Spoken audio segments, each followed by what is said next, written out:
I just thought we played well in lots of different phases. I thought our defense was on point. We shot the ball well overall. That's one of the best rebounding teams in the country, and we out-rebounded them significantly. We only turned it over 9 times, one of which was in the second half. We had 8 at halftime. Excuse me. When we've had leads, third quarter has been kind of a weak quarter for us, and we came out and really made a statement, played one of our best quarters of the year. We dominated every, kind of category, points in the paint, points off turnovers. You had 15 transition points. We don't normally get that many, and then outscored them from the bench 22-7. So really just across the board, we had a lot of players play well.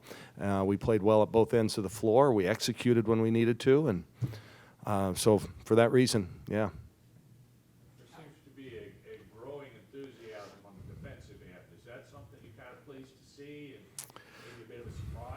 Yeah, and I think, it's a great question. I think we have realized that when we play better defensively, I think it helps us offensively. We get some easier looks. It's more of a tempo press. We're really not trying to get a lot of steals out of, picking them up in three-quarter court, but we're just kind of making them work, and that's less time in the half court they have to run certain sets. So with this particular team, they were so good inside, and those 2 inside kids are really good. Well, we sped them up a little bit, and they weren't able to get in there as often as maybe they have in the past. So, our kids are buying into it. They're getting it, and we're changing things up. So I think the good teams, the great teams, have to play both ends of the floor. Both games this week, your team really broke away in the second half, but it wasn't always perfect in the first half. Is that something that's on your minds? No. I think in the first half, it's like, a lot of teams, a lot of halves go like that, unless you just overwhelm the opponents when they're not very good. I mean, you're kind of filling each other out.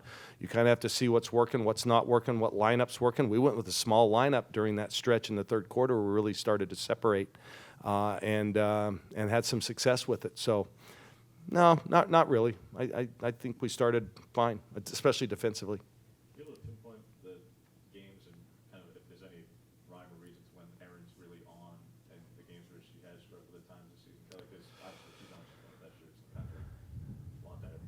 Yeah. Is there something behind it?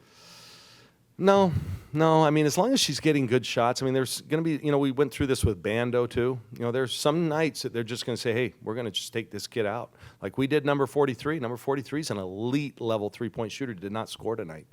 That was one of our game plans. We are not going to give her any look. And she struggled because of it.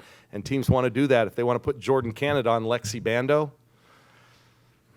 we don't run a lot for her. She is a recipient of others making plays. And so the way I look at it is if they're, taking Aaron away, that leaves a lot of open court for Mignon and for Sabrina and Ruthie and Satu to make plays.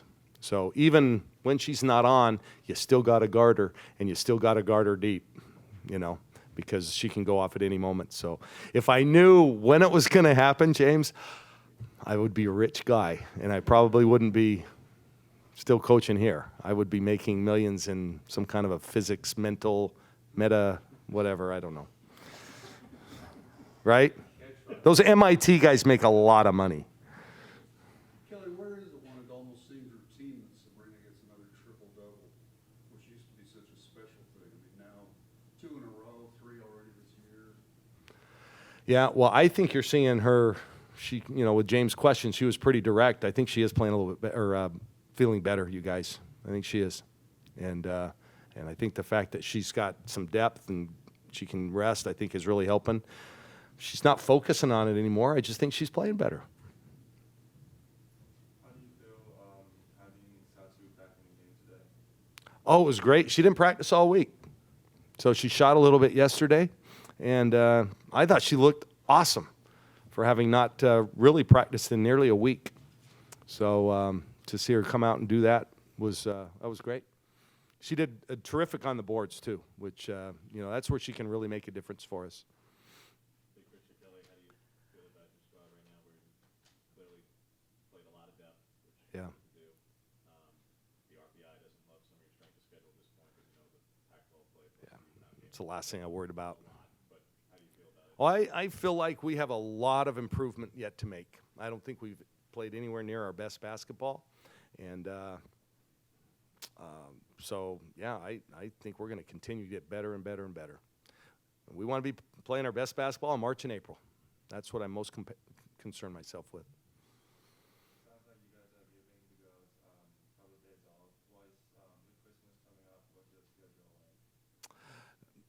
As soon as I talk to them here in about 2 minutes, they are released, and then we'll meet back up on the 27th. So they will get a nice Christmas break, a well-deserved Christmas break. I think it gives them a chance to rest physically and mentally.